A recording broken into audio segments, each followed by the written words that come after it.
rule or conquer anyone. I should like to help everyone if possible. Jew, Gentile, black man, white. We all want to help one another. Human beings are like that. We want to live together. When one is able to repeatedly step into the purity and heart and space of genuine and heightened awareness, miracles manifest. Conscious evolution becomes inevitable, and the revelations to one's spirit becomes revolutionary within the simplicity of its own essence. Awakening then becomes of it to where the destination of such a path, when one has answered to the calling, unfolds to reveal the ripening of one's universal truths. The Book of Positive Light, Remembrance of the Heart. Okay, and so welcome back to Quantum Mindfulness Radio, and I'm your host, Joel Ayala Ayapana, registered nurse and author of the Book of Positive Light, Remembrance of the Heart. Quantum Mindfulness Radio broadcasts every other Monday, 8 p.m. Pacific, 11 p.m. Eastern Standard Time, only on the BBS Radio Network. And so for tonight's show, we will be conversing about the wonder, the intrigue, and science of sacred geometry, synchronicity, spirituality, initiation, and the mystery schools of Pythagoras, and how it all relates to furthering discussion of global awakening, and more specifically, the rise of the phoenix. And I have with me to talk about this intriguing topic is world-renowned writer and expert on ancient indigenous culture and spiritual tradition, as it more or less pertains to the sacred effigy mounds of the Ohio Valley regions of southern Ohio. He is the author of many books: The Mystery of the Serpent Mound, A Tradition of Giants, and his most recent work, Star Mounds, Legacy of a Native American Mystery. And so I have with me tonight Mr. Douglas Ross Hamilton. And so welcome, dear Ross, welcome, dear friend, to Quantum Mindfulness Radio. Well, it's my pleasure, Joel. It's my pleasure. Now, Ross, can you be able to discuss a little bit about you and your passion with Native American tradition, sacred sites, astronomy, sacred geometry, and how it all relates to your work with your research on these ancient mound builders of the southern Ohio Valley region? Well, it goes back to the time I'm in my mid-60s now. It goes back way back when to when I was in my late teens and early 20s, when I was just fascinated by the Eastern mystical lifestyle and the message of the Indian masters, the East Indian masters. So I read what I could on the subject, and with my good luck, received initiation from a perfect master of spiritual science, Sant Kapal Singh, way back in 1969. I was only able to communicate with my master on this level, on the physical level, for 5 years before he passed away. He was already an older man, but there's no bar to advancing on the spiritual path as long as you receive initiation from a master before he's passed away physically. So that was how I got started, and now, after a good 45 years of meditation, sometimes for as long as 9 hours a day, and sometimes as short as just 1 or 2 hours, I think that I have a basic grip on the universal tenets of the situation of humankind with their earthly environment and their native environment, their spiritual environment.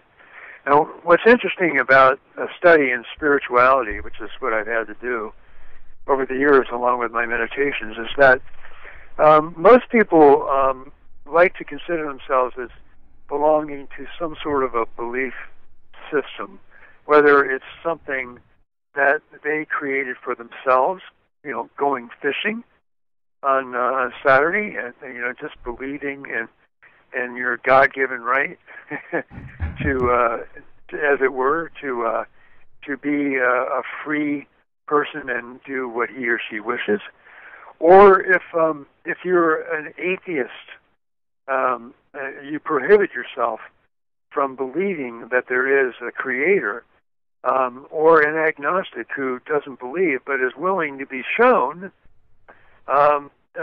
or a member of any one of the organized social religions. We still tend to organize ourselves to a belief system. And these belief systems that we all have, no two are exactly alike, they all culminate in wanting to have an answer to a question. And that question is almost always the same for all of us, if not the same, once enough thought and prayer and meditation is put into it. And that question is, what am I if I live beyond the body? And if I'm not scheduled to live beyond the body, what am I? Because I don't feel as though I am the body. And you'll find that to be pretty conclusive, although you'll have many people who will say, well, when I die, that's it. Well, what I found about the Serpent Mound is that it satisfies virtually everyone's belief system. Whether you're a fisherman trying to hook the truth or figure out, what the mystery of life is or the rhythms of nature, or you're a devout Catholic saint who spends all of his or her time levitating on his knees in a private sanctuary, communing with God all the time. Or you're a Hindu master of yoga who knows the secret of the breath and can put himself into a state of higher consciousness called samadhi for weeks at a time without needing food. We all have that same burning desire to pursue the truth. And it's that pursuit of truth that led me to understanding that the Serpent Mound of Adams County, Ohio, was an anciently conceived icon or graphic image of that which cannot be portrayed as an image.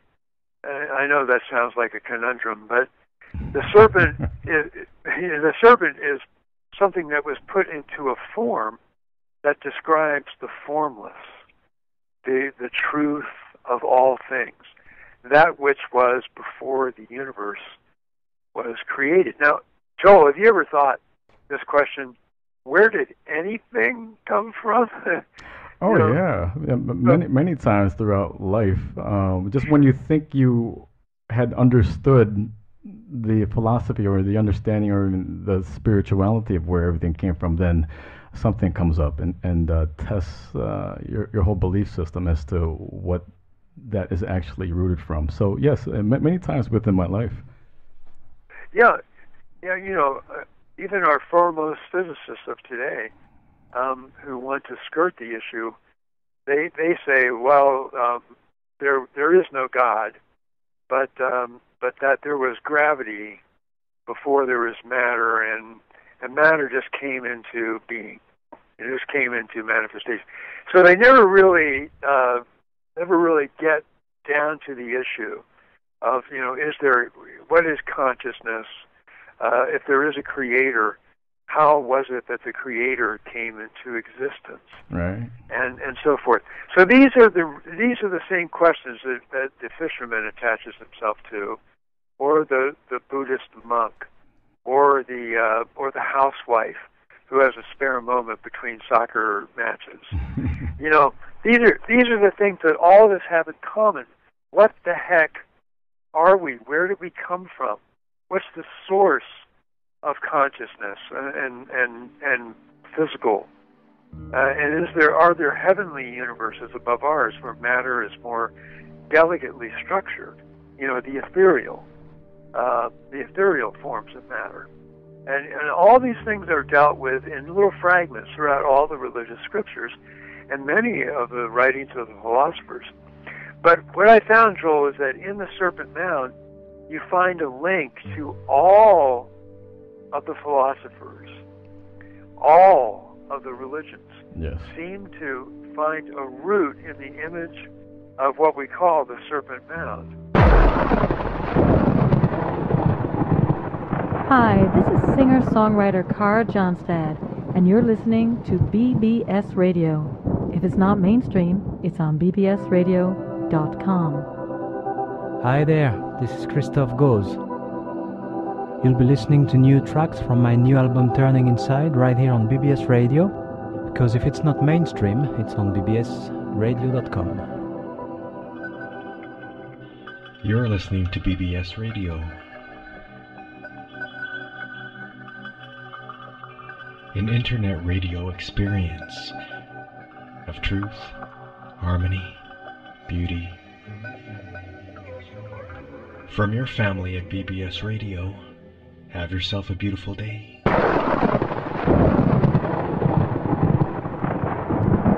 And it's just fascinating when you do a lifelong study, which of course I've had to do. It takes a long time. And I'm not nearly to the end of it. I mean, you and I just had a conversation before we started this show, and I learned something from you, several things from you, when I was listening to what you had to say about the Pythagorean theorem. And it's an ongoing, never-ending process of learning. But what I found is that I can always relate everything back to the serpent or the sphere or the circle, that the serpent is contained within. And there comes from that all the knowledge of physics and metaphysics, geometry, astronomy, earth energies, climate energies, gardening, how to grow things, where seeds came from, why seeds are magically contained within them, the form of the plant, and why scientists can't really confirm that image, and yet somehow the DNA of the plant is able to resurrect that image. And that same thing I found, that same understanding is in the soul of man. Man's soul is actually a seed of the human form. And once it's planted in the proper environment, a man comes forth. Yes. Now the Creator decided to make this process more beautiful and divided the creation into separate parts, the male part and the female part. And so, considering that the human form is the creation, then we find that part of the mystery is contained within the egg of the woman, and another part of the mystery is contained within the sperm of the man. And when these two elements are brought together with love, then that temple, that body, which the Indian masters teach us is the shape of the cosmos itself, and that we're just microcosmoses. All of us are microcosms of the macrocosm. Right, and right, and just to interject about the male and female coming in together, that kind of reminds me of the Star of David. And please correct me if I'm going astray. The Star of David, it has, and thinking geometrically, the Star of David has two triangles. One that is inverted to depict the female nurturing of things, and then the upright, erected form of the triangle that is depictable of the male symbolism. And so when you put those two together, it's the combination, the shaking of hands of both male and feminine energies. Yes. There you go. I just learned from you again. It's like you're my teacher.